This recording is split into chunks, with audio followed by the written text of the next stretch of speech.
നടിയാക്രമിച്ച കേസിൽ കുറ്റക്കാരെന്ന് കണ്ടെത്തിയ 6 പ്രതികളും ഇപ്പോൾ പ്രതിക്കൂട്ടിലാണ് ഉള്ളത്. എന്തായാലും ശിക്ഷാവിധിയിൽ വാദം പുരോഗമിക്കുന്നു. പൾസർ സുനി, മാർട്ടിൻ ആന്റണി, മണികണ്ഠൻ, വിജീഷ്, വടിവാൾ സലീം, പ്രദീപ് എന്നിവർക്കാണ് എറണാകുളം പ്രിൻസിപ്പൽ സെഷൻസ് കോടതി ഇന്ന് ശിക്ഷ വിധിക്കുക. ജഡ്ജി ഹണിയം വർഗീസാണ് വിധി പറയുന്നത്. എന്തായാലും കോടതി മുറിയിൽ നമ്മുടെ രേഷ്മ ബാബു ഉണ്ട്. ഒപ്പം തന്നെ വിശദാംശങ്ങളുമായി ജിജീഷ് കരുണാകരൻ, നിഷ ദിലീപ് എന്നിവരും നമുക്കൊപ്പം ചേരുന്നുണ്ട്. യഥാർത്ഥ കുറ്റവാളി മറഞ്ഞിരിപ്പുണ്ട് എന്നാണ് പ്രോസിക്യൂഷൻ അല്പസമയം മുൻപ് കോടതിയെ അറിയിച്ചത്. എന്നാൽ പ്രതികൾക്ക് മാനസാന്തരം ഉണ്ടാകാനുള്ള സാധ്യത കോടതി ചൂണ്ടിക്കാട്ടുന്നുണ്ട്. അക്കാര്യം പരിഗണിക്കേണ്ടതില്ലേ എന്നാണ് കോടതി ഇന്ന് പ്രോസിക്യൂഷനോട് ചോദിച്ചിരിക്കുന്നത്. 1 മുതൽ 6 വരെ പ്രതികൾക്ക് ജീവപര്യന്തം ശിക്ഷ വിധിക്കണമെന്ന് കോടതിയോട് പ്രോസിക്യൂഷൻ ആവശ്യപ്പെടുന്നുണ്ട്. എന്നാൽ കോടതി ചൂണ്ടിക്കാട്ടുന്നത് 1-ാം പ്രതി, മുഖ്യപ്രതിയായ പൾസർ സുനി മാത്രമാണ് ഈ പെൺകുട്ടിയെ, ഈ യുവതിയെ ബലാത്സംഗം ചെയ്തത്. 2 മുതൽ 6 വരെയുള്ള പ്രതികൾ ഈ 1-ാം പ്രതിക്ക് കൂട്ടുനിൽക്കുകയായിരുന്നു. അത്തരത്തിൽ കൂട്ടുത്തരവാദിത്തം എന്ന പ്രോസിക്യൂഷന്റെ വാദത്തെ കോടതി അംഗീകരിക്കുന്നില്ല എന്നുള്ളതാണ്. അതായത് ഒരുപോലെ പങ്കെടുത്തവരല്ല ഈ പ്രതികൾ. ഒരുപോലെ എങ്ങനെയാണ് ഈ 6 പ്രതികൾക്കും ഒരേപോലെ ജീവപര്യന്തം എന്ന ശിക്ഷ വിധിക്കാൻ സാധിക്കുക? പ്രതികൾക്ക് മാനസാന്തരപ്പെടാനുള്ള ഒരു സാധ്യത പരിഗണിക്കേണ്ടതല്ലേ? ഒപ്പം തന്നെ സമൂഹത്തിന് വേണ്ടി വിധി എഴുതണമെന്നാണോ പറയുന്നത് എന്ന ഒരു ചോദ്യം കൂടി കോടതി പ്രോസിക്യൂഷനോട് ഉന്നയിച്ചിട്ടുണ്ട് എന്നാണ് ലഭിക്കുന്ന ഏറ്റവും പുതിയ അപ്ഡേറ്റ് എന്ന് പറയുന്നത്. എന്നാൽ പ്രോസിക്യൂഷൻ ആവശ്യപ്പെടുന്ന ആ ഒരു ആവശ്യം സമൂഹത്തിന് മാതൃകയാകേണ്ട ശിക്ഷയാണ് കോടതി വിധിക്കേണ്ടത് എന്ന് പറയുമ്പോഴാണ് കോടതിയുടെ ആ ചോദ്യം വരുന്നത്. സമൂഹത്തിന് വേണ്ടി വിധി എഴുതണമെന്നാണോ പറയുന്നത് എന്നുള്ളത്. എന്തായാലും നമുക്ക് ജിജീഷിലേക്ക് പോകാം. ജിജീഷ്, പ്രോസിക്യൂഷന്റെ പല വിധത്തിലുള്ള വാദങ്ങൾ വരുന്നുണ്ട്, പക്ഷെ അതൊന്നും കോടതി അംഗീകരിക്കുന്നില്ല എന്നുള്ളതാണ്. കൂടുതൽ വാദങ്ങൾ നിരത്തേണ്ടി വരും, അതിനുള്ള സമയം തേടുന്നുണ്ട് പ്രോസിക്യൂഷൻ. പക്ഷേ കോടതി ഓർമ്മിപ്പിക്കുന്നു, ഇടയിൽ കയറി കോടതി പറയുന്നുണ്ട്, ഇന്ന് തന്നെ ശിക്ഷാവിധി ഉണ്ടാകുമെന്ന കാര്യം കോടതി ഓർമ്മിപ്പിക്കുന്നു. എന്തായാലും ജിജീഷ്, എന്തായാലും സമൂഹത്തിന് മാതൃകയാക്കേണ്ട ഒരു ശിക്ഷാ വിധി എന്ന് പ്രോസിക്യൂഷൻ പറയുമ്പോൾ കോടതി പറയുന്നത് സമൂഹത്തിന് വേണ്ടി വിധി എഴുതണമെന്നാണോ എന്നുള്ളതാണ്. എന്തായാലും പ്രോസിക്യൂഷന്റെ പല വിധത്തിലുള്ള വാദങ്ങളും കോടതി അംഗീകരിക്കുന്നില്ല എന്നുള്ളത് തന്നെയാണല്ലേ?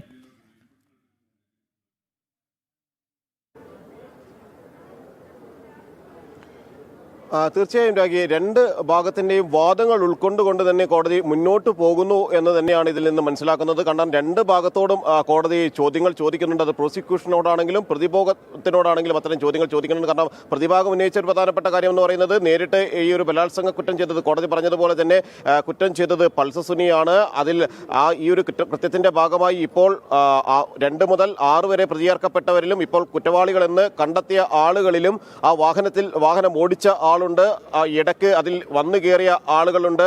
അങ്ങനെയുള്ള എല്ലാവരും എങ്ങനെയാണ് ഈ ഒരു ബലാത്സംഗ കുറ്റം ചെയ്തതായി കണ്ടെത്താൻ കഴിയുകയും അവർക്ക് പൾസർ സുനി നൽകേണ്ട അതേ ശിക്ഷ തന്നെ മറ്റു ആളുകൾക്കും നൽകേണ്ടി വരിക എന്നൊരു കാര്യമായിരുന്നു പ്രതിഭാഗം ചോദിച്ചത്. അതുതന്നെയാണ് കോടതിയും പറഞ്ഞിരിക്കുന്നത്.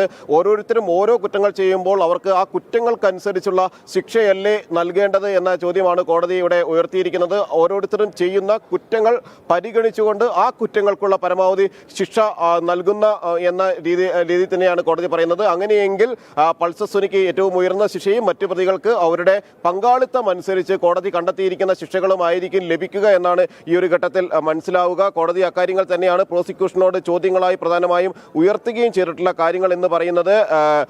അതിജീവിതയ്ക്ക് എന്തെങ്കിലും പറയാനുണ്ടോ എന്ന് കോടതി ഇതിനിടയിൽ ചോദിക്കുന്നുണ്ട്. അതിജീവിതയുടെ അഭിഭാഷക ഹാജരായിരുന്നില്ല. ഒപ്പം തന്നെ ഇതുമായി ബന്ധപ്പെട്ട് മറഞ്ഞിരിക്കുന്ന കുറ്റവാളി, യഥാർത്ഥ കുറ്റവാളി മറഞ്ഞിരിപ്പുണ്ടെന്ന് പ്രോസിക്യൂഷൻ വാദിക്കുമ്പോൾ വിശദമായ ഒരു അന്വേഷണത്തിനുള്ള സാധ്യതകളിൽ ഇനിയും നീളുന്ന ഒരു അന്വേഷണത്തിലേക്ക് തന്നെയാണ് പ്രോസിക്യൂഷൻ വഴി തുറന്നിരിക്കുന്നത്. കാരണം ഈ പ്രതികൾ നേരിട്ട് കുറ്റകൃത്യത്തിൽ പങ്കെടുത്ത ആളുകളാണ്, നേരിട്ട് കൃത്യത്തിന്റെ ഭാഗമായ ആളുകളാണ്, ബലാത്സംഗ കുറ്റം കണ്ടെത്തിയ ആളുകളാണ്. എന്നാൽ അത്തരമൊരു കൃത്യം നടത്തുന്നതിന് അവർക്കുണ്ടായ ചേതോ വികാരം എന്ന് പറയുന്നത് അല്ലെങ്കിൽ എന്താണ് എന്ന് കോടതിയെ സംബന്ധിച്ചിടത്തോളം, അല്ലെങ്കിൽ അത്തരം വാദങ്ങൾ കൃത്യമായി നടന്നില്ല എന്ന കാര്യം തന്നെയാണ് അവിടെ ചൂണ്ടിക്കാണിക്കപ്പെടുന്നത്. അത്തരം കാര്യങ്ങളിൽ അന്വേഷണം വേണമെന്ന് തന്നെയാണ്. കാരണം മറഞ്ഞിരിപ്പുള്ള യഥാർത്ഥ കുറ്റവാളിയിലേക്ക് ആരുടെ നിർദ്ദേശപ്രകാരമാണ് ഇത്തരമൊരു കൃത്യം നടത്തിയത്, അല്ലെങ്കിൽ എന്തിനു വേണ്ടിയാണ് എന്നത് സംബന്ധിച്ചെല്ലാമുള്ള ഒരു അന്വേഷണത്തിലേക്ക് പോകണം. നേരത്തെ ആദ്യഘട്ടത്തിൽ കുറ്റപത്രം സമർപ്പിച്ചപ്പോൾ അന്ന് കണ്ടെത്തിയ ഒരു കാര്യമെന്ന് പറയുന്നത്, ഈ പ്രതികൾ ക്രിമിനൽ പശ്ചാത്തലമുള്ള ആളുകളാണ്, നേരത്തെയും സമാനമായ കുറ്റകൃത്യങ്ങളിൽ ഏർപ്പെട്ടിട്ടുള്ള ആളുകളാണ്. ആ നിലയ്ക്ക് ആസൂത്രിതമായി ഒരു താരത്തെ കണ്ടെത്തി അവരെ ലൈംഗിക ചൂഷണത്തിന് ഇരയാക്കാൻ ഈ പ്രതികൾ തീരുമാനിക്കുന്നു. അങ്ങനെ ആ കൃത്യം അവർ നിർവഹിക്കുന്നു എന്ന് തന്നെയാണ് അതിൽ നിന്ന് മനസ്സിലാക്കിയത്, ആദ്യഘട്ടത്തിൽ മനസ്സിലാക്കിയത്. എന്നാൽ പിന്നീട് അന്വേഷണം മുന്നോട്ട് പോയി. ആ അന്വേഷണം മുന്നോട്ട് പോയ ഘട്ടത്തിലാണ് കൂടുതൽ വിവരങ്ങൾ അന്വേഷണ സംഘത്തിന് ലഭിക്കുന്നത്. ഇതിന് പിന്നിൽ മറ്റൊരാളുണ്ട്. ആ മറ്റൊരാളുടെ പ്രവൃത്തിയുടെ ഭാഗമായി അല്ലെങ്കിൽ അവർ നൽകിയ നിർദ്ദേശപ്രകാരമാണ് ഇങ്ങനെയൊരു കൃത്യത്തിലേക്ക് അവർ എത്തുന്നത്. നേരിട്ട് അവർ സ്വന്തമായി തീരുമാനിച്ചു ഉറപ്പിച്ച ഏതെങ്കിലും ഒരു ഗൂഢാലോചനയുടെ ഭാഗമായിരുന്നില്ല. പകരം മറ്റു ചില ആളുകൾ കൂടി ഉൾപ്പെട്ട ഗൂഢാലോചനയുടെ ബാക്കി ഭാഗമായിരുന്നു ഈ കൃത്യം എന്ന നിലയിലേക്ക് വാദങ്ങൾ പോകുന്നത്. എന്നാൽ അത് തള്ളിക്കൊണ്ട് അല്ലെങ്കിൽ അതിലെ ഗൂഢാലോചന വാദം പൂർണ്ണമായും തള്ളിക്കൊണ്ട് തന്നെയാണ് കോടതി ബന്ധപ്പെട്ട പ്രതികളെ വെറുതെ വിട്ടുകൊണ്ട് ഉത്തരവിറക്കിയതും നേരിട്ട് കൃത്യത്തിൽ പങ്കെടുത്ത ആളുകളെ ശിക്ഷിക്കാൻ അല്ലെങ്കിൽ അവർ കുറ്റക്കാരാണ് എന്ന് കണ്ടെത്തി ശിക്ഷാവിധിയിലേക്ക് കടക്കുകയും എല്ലാം തന്നെ ചെയ്യുന്നത്. അതുകൊണ്ട് തന്നെ വിശദമായ ഒരു വാദപ്രതിവാദങ്ങൾ തന്നെയാണ് ഈ കോടതിയിൽ ഇപ്പോൾ പ്രധാനമായും നടന്നുകൊണ്ടിരിക്കുന്നത്.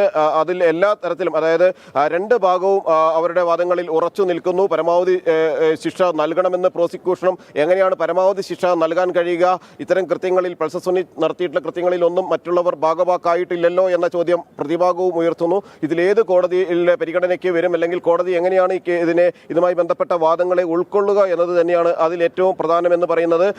ഇന്ന് തന്നെ ശിക്ഷ വിധിക്കുമെന്ന് പറയുമ്പോൾ ആ വാദങ്ങളെല്ലാം തന്നെ ഇന്ന് പൂർത്തിയാക്കിക്കൊണ്ട് അന്തിമ വിധിക്ക് കോടതി ഇന്ന് തന്നെ തയ്യാറായിരിക്കുന്നു എന്ന് തന്നെയാണ് മനസ്സിലാക്കുന്നത്. അങ്ങനെയാണെങ്കിൽ ഉച്ചയ്ക്ക് ശേഷമോ ഉച്ചവരെയോ നീളുന്ന വാദപ്രതിവാദത്തിന് ശേഷം അന്തിമ വിധിക്കായി കോടതി ഉച്ചയ്ക്ക് ശേഷം കേസ് മാറ്റിവെക്കാനുള്ള ഒരു സാധ്യതയാണ് ഉള്ളത്. ഒന്നാം പ്രതി പൾസർ സുനിയാണ് ബലാത്സംഗം ചെയ്തത് എന്ന് കോടതി പറയുകയും ബാക്കി പ്രതികൾ കൂട്ടുനിൽക്കുകയാണ് ചെയ്തത് എന്നാണ് ഇതുമായി ബന്ധപ്പെട്ട് ഈ കേസ് പരിഗണിച്ച തനിക്ക് മനസ്സിലാകുന്നത് എന്ന് കോടതി പറയുകയും എല്ലാം തന്നെ ചെയ്യുമ്പോൾ ഏറ്റവും ഉയർന്ന ഒരു ശിക്ഷയ്ക്ക് അർഹനായി വരിക അല്ലെങ്കിൽ ഏറ്റവും ഉയർന്ന ശിക്ഷ ലഭിക്കാനുള്ള സാധ്യത എന്ന് പറയുന്നത് പൾസർ സുനിക്കും ഒപ്പം തന്നെ മറ്റ് ആളുകൾ അവരെങ്ങനെയെല്ലാമാണ് ഇതിന്റെ ഭാഗമായി മാറിയത്. ഇടക്ക് വന്ന് കയറിയ ആളുകളുണ്ട്, വഴിയിൽ നിന്ന് ആ വാഹനത്തിൽ കയറിയ ആളുകളുണ്ട്, വാഹനമോടിച്ച ഡ്രൈവറുണ്ട്. ഈ ദൃശ്യങ്ങൾ പകർത്തിയത് പൾസർ സുനി തന്നെയാണ് എന്ന് സംബന്ധിച്ചെല്ലാമുള്ള വിവരങ്ങൾ വാദത്തിനിടയിൽ വിവിധ പ്രതികളുടെ അഭിഭാഷകർ പൂർത്തിയായിട്ടുണ്ട് എന്നുള്ളതാണ് മനസ്സിലാകുന്നത്.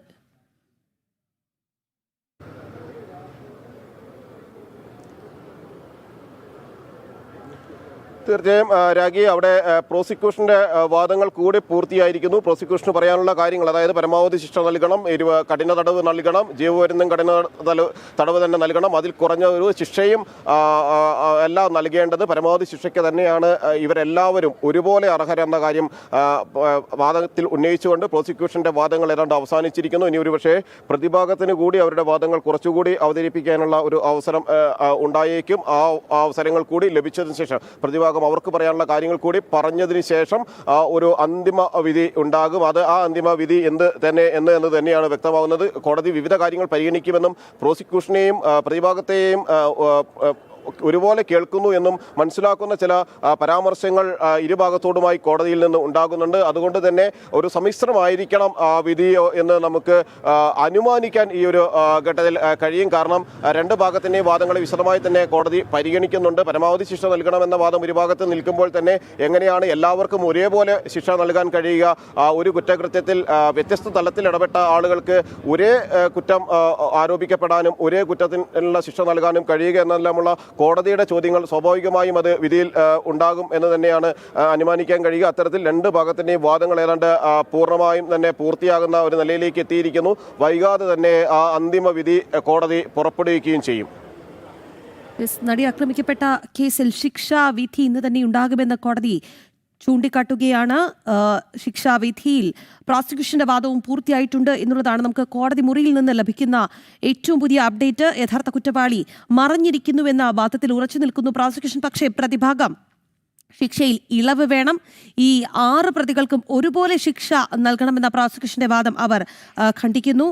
ഈ ഒരാൾ, അതായത് മുഖ്യപ്രതി മാത്രമാണ് നടിയെ ആക്രമിച്ച് ബലാത്സംഗം ചെയ്തത് എന്ന് കോടതി തന്നെ പറയുന്നു. 2 മുതൽ 6 വരെയുള്ള പ്രതികൾക്കും എങ്ങനെയാണ് ഈ ഒന്നാം പ്രതിക്ക് സമാനമായ രീതിയിൽ ശിക്ഷ നൽകുക എന്ന കോടതിയുടെ ചോദ്യം കൂടി നിർണായകമാണ് എന്നുള്ളതാണ്. നമുക്ക് ഈ കോടതി മുറിയിൽ സംഭവിക്കുന്നത് എന്താണ്, കൃത്യമായ വാദപ്രതിവാദങ്ങൾ അത് രൂക്ഷമായ ഭാഷയിലേക്കൊക്കെ പോകുന്നു എന്നുള്ളതാണ്. എന്തായാലും നമുക്ക് ഈ വാർത്തയുടെ കൂടുതൽ അപ്ഡേറ്റ്സിലേക്ക് പോകേണ്ടതുണ്ട്. ഇടവേള.